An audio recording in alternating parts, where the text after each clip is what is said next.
au niveau des opérations, lorsqu'on parle de l'addition,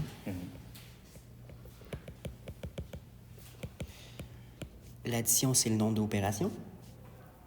Et la réponse, ça va être la somme.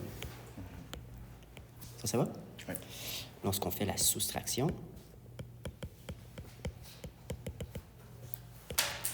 la réponse, ça va être la différence.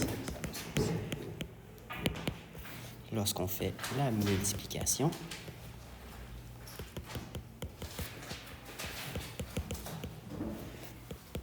tu vas, à partir de ton cahier, tu vas plus le voir en tant que point pour ne pas mélanger le X et le fois. Et la réponse de ça, c'est le produit. OK, parfait. Tu as également la division. Présentée comme ça. Oui. Ça peut être sous forme de fraction. C'est la même chose aussi. Ça reste une division. OK, ça reste une division, mais c'est pas bien. C'est bon, ça, Oui. Ben, en fait, le lien que je vais faire souvent, c'est ligne, un point, quelque chose en haut, quelque chose en bas. Ben, quand je fais une fraction, j'ai quelque chose en haut, j'ai quelque chose en bas. C'est le même symbole. C'est juste que j'ai remplacé les points par des chiffres. Fait que fraction, division, c'est la même opération. Ça va pour ça? Oui, c'est vague encore un peu, mais ça va s'appliquer. Et ça, la réponse, c'est le quotient. Quotient. OK, parfait. Est-ce que ça va pour ce petit Ça, bout-là? c'est bon. Certains symboles.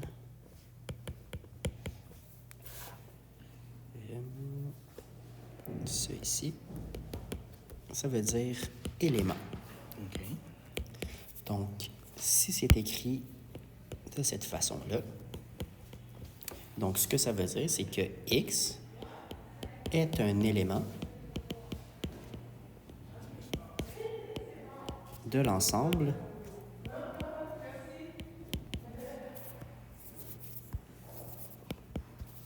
qu'on appelle R. Ça inclut tous les chiffres réels. OK. On pourra revoir les ensembles de nombres si tu veux aussi. Ça pourrait être bien. Parfait. Donc, rapidement, les ensembles de nombres.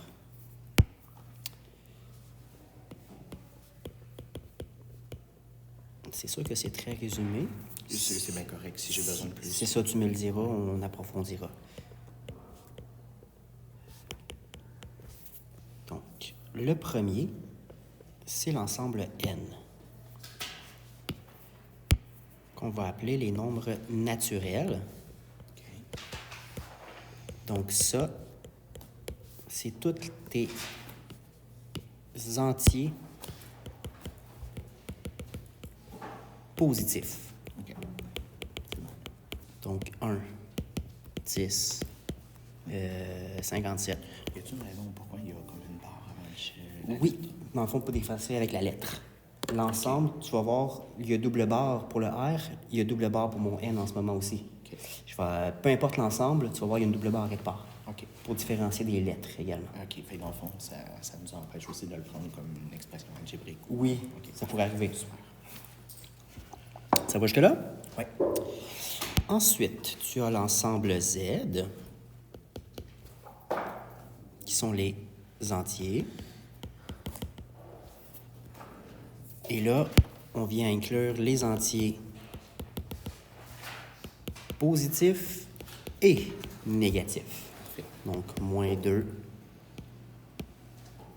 2, moins 10, 1001, peu importe. Parfait. Ça va? Oui. On a l'ensemble Q. OK. C'est Q qui vient en premier?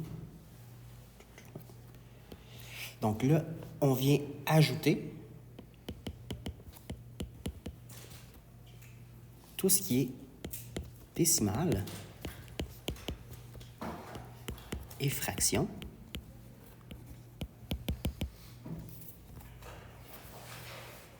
Incluant les périodiques. Donc, on a encore tout ce qu'il y a en haut. Et là, on vient ajouter en plus de ça une demi. moins 0,32. Et lorsqu'on parle de nombre périodique, c'est exemple un tiers. Un tiers, ça vaut 0,33333 jusqu'à l'infini. Ça rentre dans l'ensemble Q. OK. Ça va jusque-là? C'est ça le nombre périodique, en fait? Oui, c'est un chiffre qui continue jusqu'à l'infini, qui se répète. C'est bon. Ça pourrait être 0,57, 57, 57, 57. Si c'est le même chiffre qui se répète tout le temps, c'est périodique. C'est bon. Ça va jusque-là? Là, tu comprendras que je l'ai fait dans l'ordre, c'est-à-dire un va dans l'autre. Hein? N rentre dans Z, Z rentre dans Q, ça veut dire que dans Q, tu as N et Z dedans. Parfait. Ça va jusque-là? Oui. Là où on diffère un petit peu plus, c'est le prochain ensemble qu'on appelle Q'. OK. Lui, c'est l'équivalent de l'ensemble Q, mais on prend les chiffres qui sont, qu'on appelle pas irréels, mais qui, dans le fond, comment je pourrais les appeler? Le terme exact, je ne me rappelle plus, là, mais c'est tout ce qui est comme pi, e, racine de 2. OK. Donc, c'est tous des chiffres qui continuent jusqu'à l'infini, mais qui ne se répètent pas. 3.14, 15, 16, ainsi de suite. Donc, toi, tu peux descendre 3 pages de chiffres après virgule de pi. Ça continue. Ça continue, puis tu n'as rien qui se répète. Ça, c'est l'ensemble Q. OK. Dans le fond, Q, tu l'as appelé Q... Q'. Prime. Ouais. Dans le fond, ça se trouvait dans 1, ça se trouvait dans Un petit 1, oui. OK. Et finalement, de ceux qu'on va voir, on a le dernier qui est l'ensemble R, qui est l'ensemble des réels, qui englobe tout le monde qu'on vient de parler. OK, parfait. Donc, si on continuait au niveau universitaire, là, on viendrait parler des nombres irréels. Là, il y a d'autres calculs, c'est des calculer racine d'un chiffre négatif. OK. Ça, la calculatrice ne le fait pas, mais en mathématiques, on est capable de le faire. Mais là, on tombe dans vraiment plus poussé. OK. Ce qui ne nous intéresse pas pour l'instant. Pas tout de suite. Donc, pour les priorités,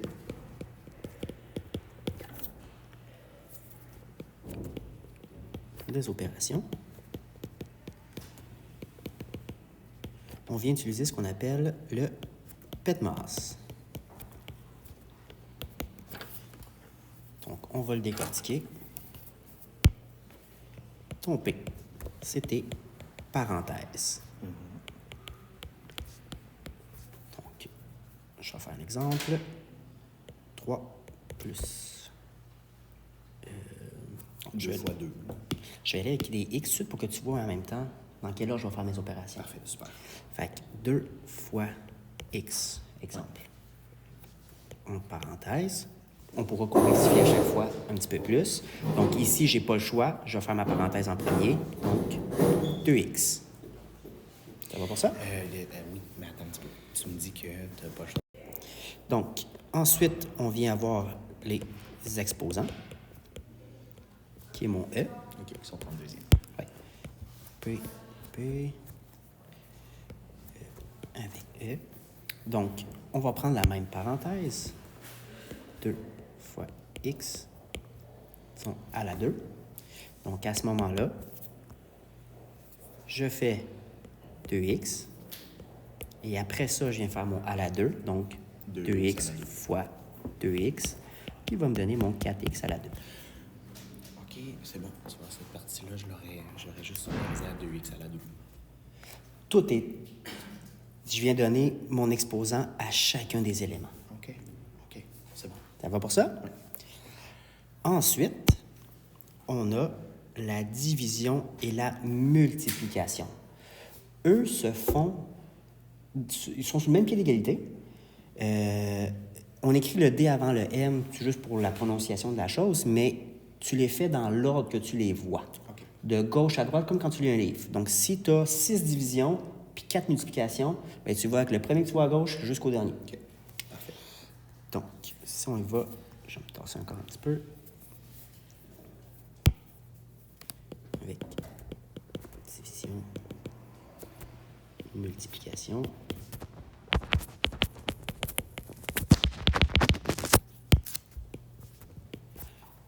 on a la même parenthèse. 2 fois x à la 2. On va mettre 4 et... Ouais, ça devrait arriver. Je vais le mettre sur 8. Maintenant, on vient de complexifier encore plus. Donc, notre 2 fois x, bien, on le sait que ça donne 2x. Donc, on est rendu à 4, parenthèse, 2x à la 2 sur 8. Ça va? On fait notre exposant. Ça, on l'a fait à l'étape précédente. Donc, on sait qu'est-ce que ça donne. 4x à la 2 sur 8. Là, après ça, on tombe à division de multiplication. Et là, la première que je vais voir, c'est celle-ci. Et ensuite, le 8 va diviser tout le monde qui reste. Ça va jusque-là? Oui. Donc, ça va me donner... Si j'ai compris, ça va ressembler quelque chose à 16 x à la 2 divisé par 8. Exact. Parfait. Et là, je viens faire ma division à la fin. Là, les termes... 2x à la 2. Exact. OK, super. Ça va jusque-là? Oui. Et bien là, après ça, il te resterait addition et soustraction.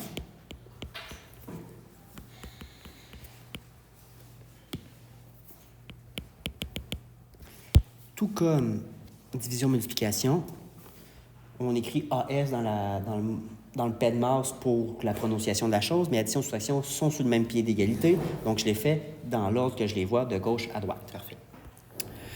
Donc, disons que tout ce calcul-là, de toute façon, il faudrait tous les faire en premier. Donc, on serait vraiment juste rendu à addition-soustraction. Fait que je vais juste partir du 2x2. Disons plus x moins 6.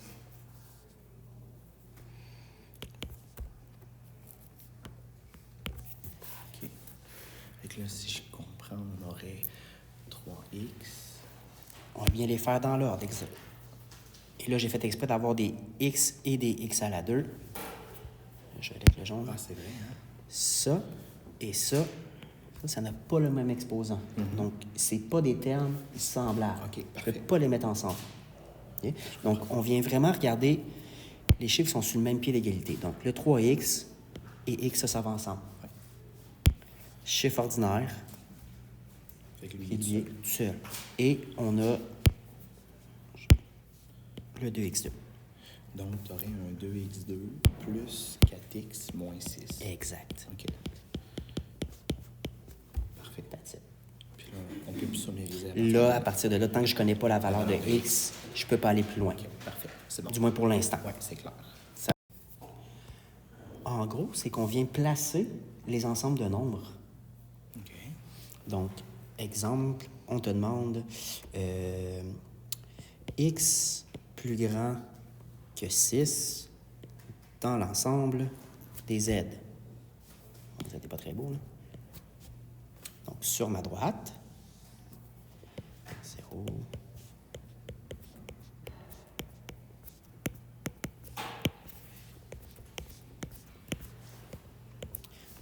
C'est pas précis, c'est juste pour qu'on comprenne. C'est plus petit que 6, fait qu'il serait dans le fond.